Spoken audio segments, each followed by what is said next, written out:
or death metal, whatever. Yeah, I like rock and roll too.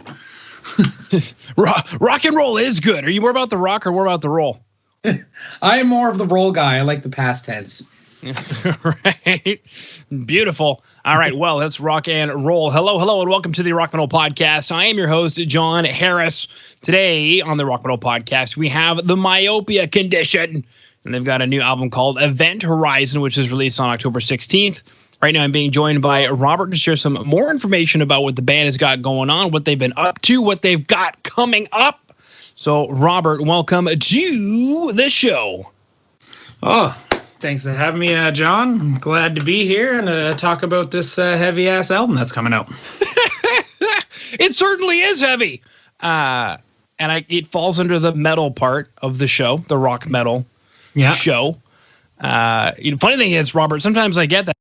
Invite me on the show. I'm like, well, aren't you, there's some kind of rock, right? Or some kind of metal. I'm like, well, it's in there somewhere. Yeah, if you actually look at the metal genre and the rock genre and you expand on that, there's a lot going on in there. There sure is. Now, there's essentially 3 singles that were released because initially we were going to chat about Separation from Classification and Fighting Fables, but then Afterlife came out, and I know that you wanted to chat about Afterlife, so I guess maybe we could kind of chat about all 3, if that's okay with you. Yeah, no issues there. Okay. Separation from Classification. I knew that was a tongue twister. Yeah, it is. Was the first single. So take us through this. Why was it the first single? What is it about this track that screamed, put me out first? Put me out, coach. You know what? It's actually funny that it's not really a big story behind it, but that it's, I guess we were kind of in our own little circle with this, but it's always been a well-received track live, and it starts the album after a MIDI intro that's based off the same main riff, and it just got a little bit of everything that showcases like exactly the type of music we were playing for this period. Like some of these tracks are actually a little old, so the newer stuff we're going to is starting to just build off these ideas and get into some other territories and stuff. But it just, it was always like a set opener for us, always really well received just because of the dynamics of it, because it moves from like kind of a slow brooding intro into like fast. Greg's drumming right off the bat as soon as it kicks in is like pretty intense. Then it breaks down to like some still heavy but clean parts with our former guitarist Dave doing some pretty jazzy stuff, and then finishes off like really heavy again. It's just, it seemed like the right thing to do for sure to start. Like I just thought we all thought it was a good first taste of what the album is going to showcase. So that's where it came from there. And then actually a big thing too, we actually always like the idea of the lyrics behind the song because it touches on non-conformity and stuff, and just in this society with people so worried about social media and looking good and all that hubbub about being comfortable in your own skin and finding your own way and being comfortable not following the pack all the time. So it touches on themes of that.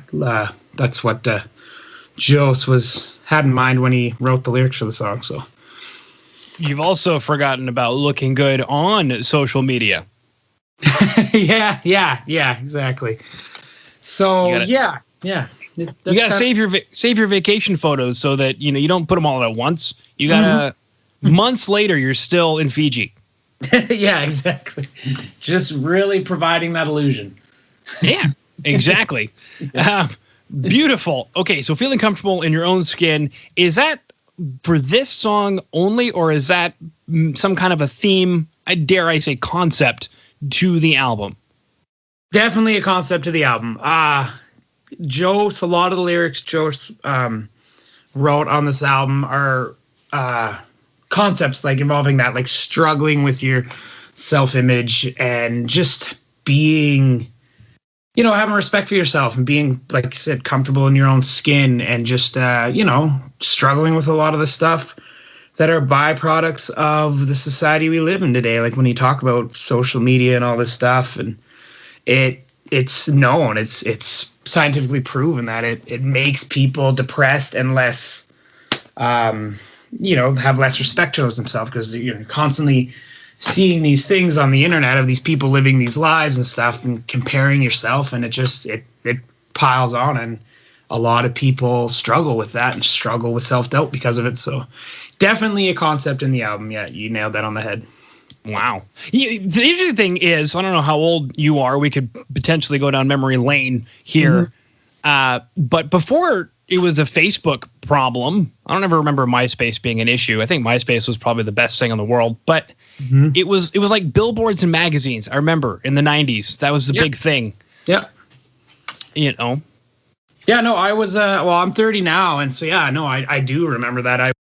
I'm that one of the last generations that lived and stuff before the internet became so massive in people's lives. And so when I was a kid, we had dial-up internet, and you'd pretty much be going through stupid websites that people would be building with just information on whatever they're interested in. It was not what we're used to today, but it's definitely transformed, because you're right, because back then, there were psychologists that would still talk about it, like, oh, these magazines are portraying these people like they're all perfect, and it's given bad image stereotypes to young women and men and blah, blah, blah. But it's gotten so much more, because you carry that little black box of death in your pocket all the time, and every time you look at it, it just sucks you in, and it's hard to escape unless you really make a proper attempt to limit your time on social media and stuff like that. So it's just gotten, it's gotten worse, a little more out of control. I think we found a new idiot box.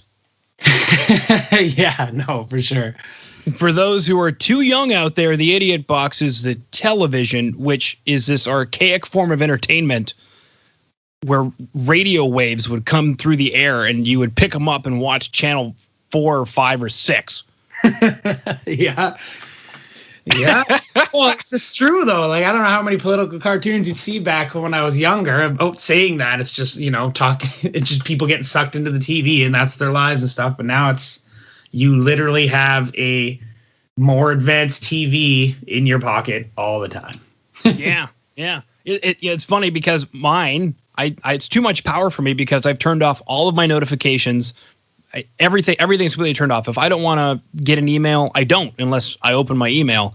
So it's a level of control that, especially with what I do with the podcast. So initially I had notifications, and it was drive me flipping nuts, because I get like 100 emails a day for this podcast alone.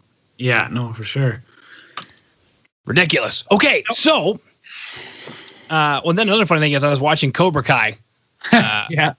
And there's all this internet bullying, and obviously, I'm not in high school right now, so I don't know what it's like, but it caught me a glimpse into what it's like. And my first internal reaction, I looked at my wife and I said, that's crazy that people are being bullies on the internet. Remember when we were kids in high school, you were a nerd if you were on the internet.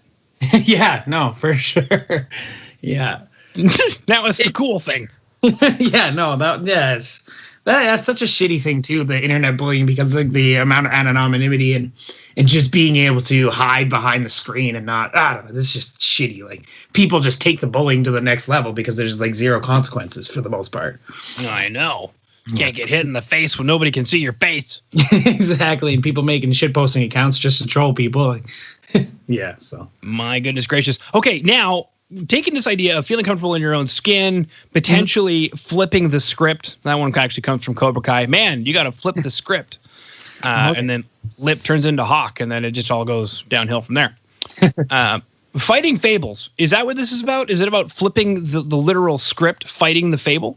Yeah, exactly. That's where Joseph's going with that, is the fable being the lies that you tell yourself, or the bad self-image of yourself, getting into...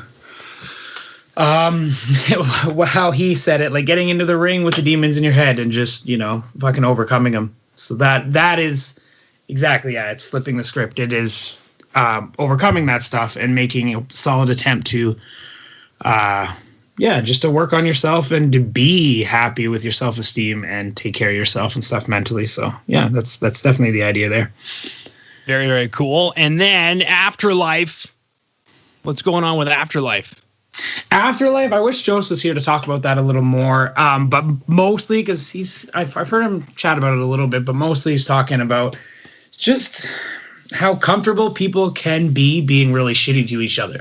Like it's crazy. You see it a lot in your personal life. You see it a lot, obviously, in the news. Every second story is about somebody killed and blah, blah, blah. So it's about people that, because, well, the thing about it, like for me, when I think about, it's not always the case, but generally it is the easier path to take the low road, to do the selfish thing, to just worry about yourself. It like, to me personally, generally it's harder to take the high road, and it's the harder path to, help people, whether it be your friends, your family, your community, and stuff like that. It's more work and stuff like that. So I'm not surprised you see people being so comfortably shitty to each other, like quite a bit. So that's what that song is about. And, them hopefully at least coming to terms with that, or getting what they deserve for it.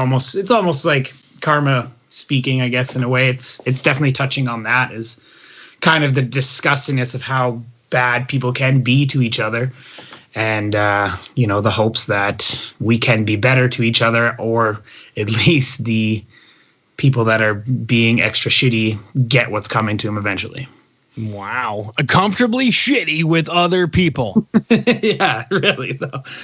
Well, I mean, Pink Floyd said comfortably numb, but I mean, I think it's definitely, the cities have gotten bigger, maybe, or despite the fact that everybody's quote unquote connected to this black box of death, it has enabled them to be comfortably shitty with other people.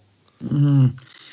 There's a lot of that you get into as in why, like, maybe we're just seeing it more now because we have that access. Maybe it's getting worse. You'll hear people make the argument that humanity is in the best stage it's ever been in terms of equality and equity and blah, blah, blah. But, it's hard it's hard to see that sometimes when there's just so much information coming in. Unfortunately, with humans, I find that it's easy to remember the negative things than it is to remember the positive things. Mm-hmm. Yeah, they just pop up in your face a little more. The positive things are received well and great, but it seems to fade. The negative things, they stick. It almost seems to stay in your forefront of your head for a little longer. Yeah. It kind of makes me wonder, let's say you have a great day at work, you get a promotion, everything else. But if you start off the day or end the day with, say, your tire blows out and you got to change your tire and it's a rainy day or something, and a bus drives by and splashes you and you get wet and muddy, like, what are you going to remember out of that day? Right, exactly. You know what? I can also parallel that to work too. Like, I work oil and gas stuff, and I've worked across, a few different sectors, but that's like one thing I've always paralleled this with is like your company, a lot of the times, they'll pat you on the back, and, as long as you're performing your duties and being a good employee, it's like, good job. But as soon as they only remember the shitty shit, you can have one bad day for 365 good days, and that bad day will outweigh the entire year sometimes, depending on the leadership and stuff like that. But, that's just one of those things that makes it apparent to me that people focus on the negative. The positive sometimes is just kind of like a fleeting thing. Mm-hmm. Now, something you mentioned was, a concept in the album is feeling comfortable in your own skin, building that self-esteem, having a good confidence. And something else that has come up quite a few times is the heaviness of the album. So what I want to get into is how much of the album was premeditated to be heavy and to be about this concept, or did it just come together organically? Definitely a lot more organically. So Josh, this is mostly his baby. He's been playing, like, I used to be in a band with him called Earth's Ashes, and I've been, friends with him for a long time. He was a vocalist in that band, actually, but he's a deadly guitarist, as you can hear listening to the album. So he writes all the music, and then just Jost writes the lyrics. Sometimes Josh helps or writes a little bit of lyrics with him, but some of these ideas and themes, like the riffs and stuff, he's had them in his back pocket for years.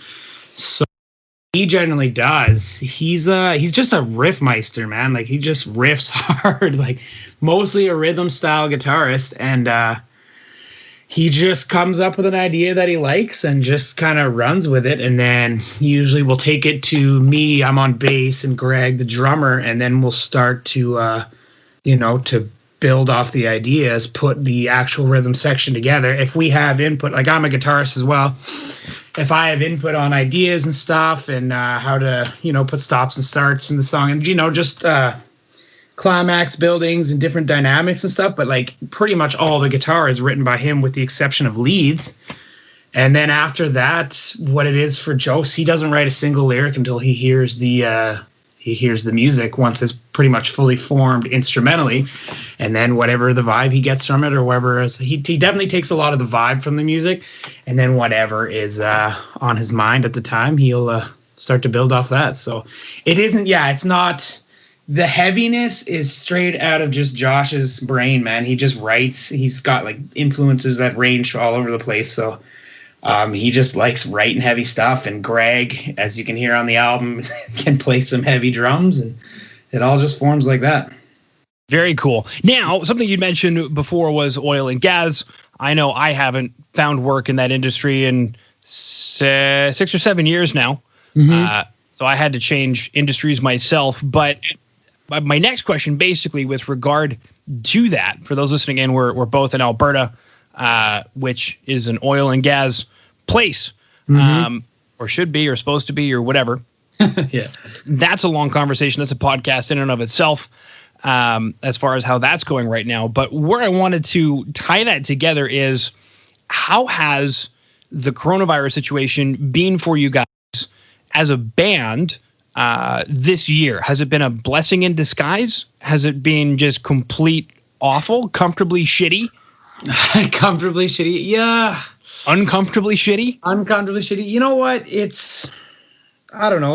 We're all the type of people that, will make the best of our situations. I feel like we're all pretty mentally sound dudes, and, you can let this stuff tear you down. And I know it's not easy to ignore it and try and stay on a positive mind frame with it, but it's the shittiest thing about it for sure is right now we'd have all our tour booked and everything and be getting ready to go, because we've been playing for a few years now, and this album took quite a bit of time to get out, and that's kind of what we were waiting. It's like, we need a product so we can tour and blah blah blah. And so that's the worst thing, is the not being able to gig, not being able to have a proper album release, and then go on a tour journey after. So that's shitty, but it's I had 3 months off from my job when everything went crazy, and I was able to focus on getting the last of this album together. It was just, like I'm saying, there was just a lot of hurdles and stuff and different just, random circumstances that slowed the album down. So I actually had some time to focus on, getting things in order to release it. It's just shitty that, like I said, we can't play live and stuff. So we made the best out of the situation. But yeah, like, obviously it hasn't been great.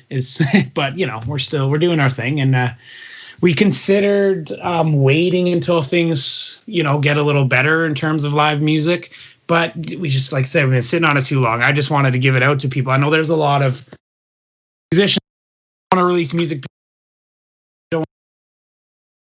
environment, they just all this different stuff, and I was just like, nah, we need to get this out. Some if one person listens to this album and is like, I needed that, then it's a winner to me.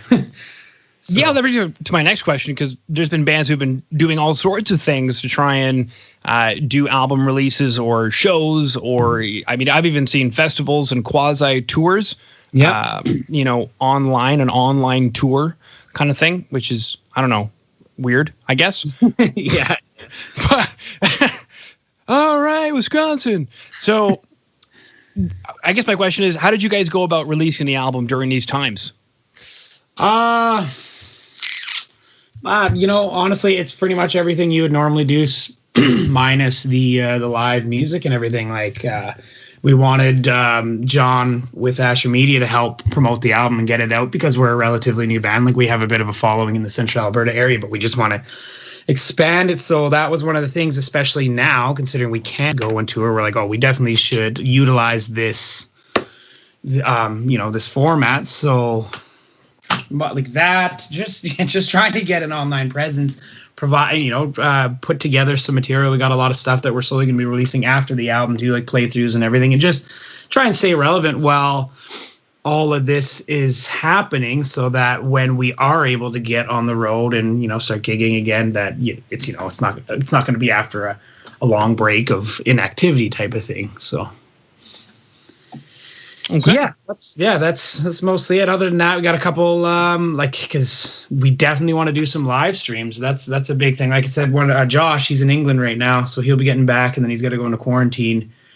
And then once we're all good, that's what we're gonna do is bang out a couple live streams, because why not? Like we have all the gear to do that. We're a bit of a gear band, so we might as well utilize that. Just at least play the album for the fans and go from there. And then after that, it's just kind of day by day, keep releasing stuff. Like I said, try and stay relevant. And after that point, it's like honestly, we're already in the pre-production phase of the next.